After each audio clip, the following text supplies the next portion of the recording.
Kunle and Adebisi had built a simple home filled with love, but their journey was not easy. Kunle and Adebisi met during their university days.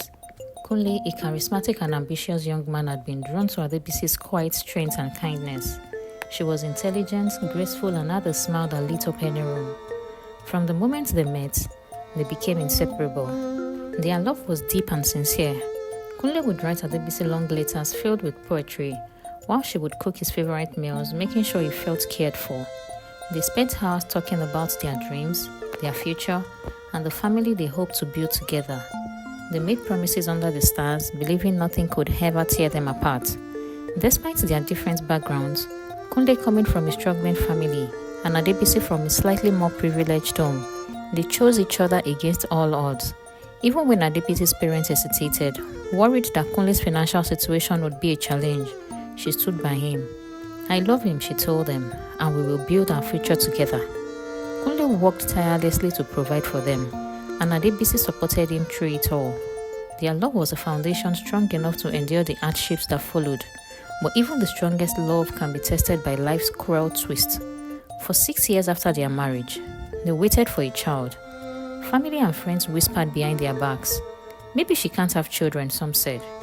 Kunle should marry another wife, others suggested. The pressure was heavy, but they held on. Then one day, Adebisi became pregnant. When the doctor confirmed it, she wept with joy, holding Kunle's hands tightly. Kunle lifted her off her feet, spinning her around. "We are going to be parents," he exclaimed, his voice thick with emotion. The months that followed were filled with excitement. Kunle would talk to the baby in Adebisi's belly, telling stories and making promises. "You are already so loved," he would whisper. When their first daughter, Ayonfe, was born, she was a miracle. 2 years later, they had another daughter, Adeshewa, and finally, their only son, Olumide. Their home was full of laughter again, but life was hard. Kunle worked as a civil engineer, spending long hours at construction sites, while Adebisi was a school teacher, shaping young minds with patience and dedication. Money was always tight despite their efforts. The stress of making ends meet led to frequent arguments. "What else do you want me to do, Adebisi? Am I a magician?" Kunle would shout, exhausted from work. "I just need you to care, Kunle. We have children to take care of," Adebisi replied, frustration in her voice. The fight became a routine. Kunle's family added more pressure, making things worse. "You should have given him more sons," they told Adebisi. "A good wife makes her husband strong." She tried to ignore them, but their words cut deep. No matter what she said, it never seemed enough. Adebisi's world shattered the day she discovered Kunle's affair. She had suspected for months, the late nights, and the whispered phone calls. But when she saw the messages on his phone, reality sank in. She confronted him. He dismissed her, saying she was overreacting. As she reeled from the betrayal, another nightmare unfolded. Olumide fell sick. At first, it was just a fever. "He will be fine," she reassured herself. But Kunle was rarely home. He spent more time with his mistress than with his family. Days passed and Olumide grew weaker. Adebisi begged Kunle to take him to a better hospital, but he was always too busy. And then it was too late. The night Olumide died, the house fell silent. No more laughter, only grief. Kunle was hungry, lost in pain. "You should have done more, Adebisi. You should have saved him." "Me? What about you? You were always with your mistress while our son was dying. You ignored him, Kunle. You listened to your family instead of standing by us. If you had been here, if you had cared, maybe we could have saved him," she fired back, her own sorrow spilling over. The pain was unbearable. Their love once strong crumbled. She couldn't stay. She feared that if she remained, she would lose her daughters too. One morning, she packed their bags. "Mommy, where are we going?" Adeshewa asked, her small voice trembling. "Somewhere safe, my love," Adebisi whispered, her heart breaking. Kunle watched them leave. He wanted to stop them, but his pride wouldn't let him. As they disappeared, he felt something inside him crack, an emptiness he would never be able to fill. Ayonfe and Adeshewa were heartbroken. They had lost their brother and now their father. In their pain, they made a promise. "We will never marry. Love only brings pain."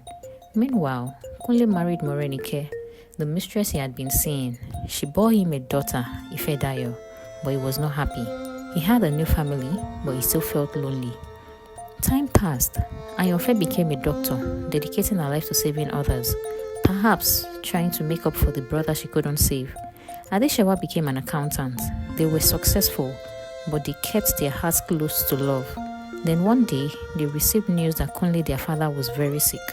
Ayofe froze, thinking of her duty as a doctor. She said to Adeshewa, "I have to go." "Why should we care?" Adeshewa asked, her voice filled with bitterness. "He left us when we needed him the most.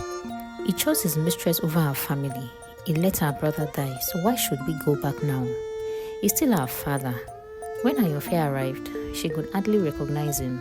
He was weak, his hands shaking. His once proud face was now sunken with regret. "Ayofe, you came," he whispered, his eyes full of pain and longing. She nodded. No matter what happened, he was still the man who had once carried her on his shoulders, the father who had tried, though imperfectly, to love them. She stayed and took care of him. The nights were long, filled with difficult conversations about the past, the pain and the love they had lost. One evening, Adeshewa arrived at the doorstep.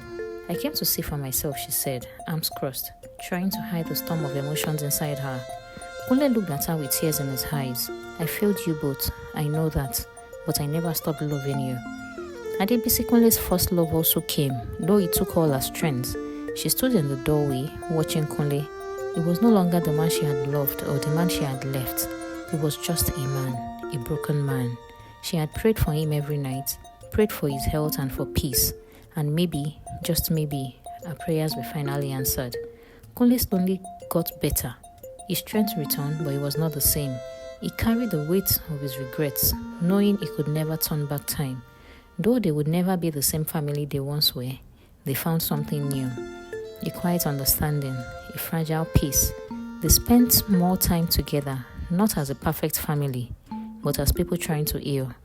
Ayofe and Adeshewa, once certain they would never love, began to open their hearts again.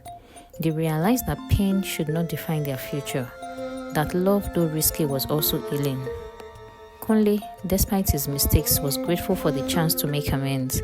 Ifedayo, his daughter from his second marriage, also became a bridge between the two families, bringing laughter back into their conversations. Adebisi, though she never returned to Kunle as his wife, forgave him in her heart. She had found peace, and that was enough. The Adeyemi family was not perfect, but they were healing. And sometimes that was enough, because in the end, love, despite everything, was still the thing that kept them together. Thank you for watching. Please subscribe to my channel for more interesting stories. Click on the like button and share it with your loved ones.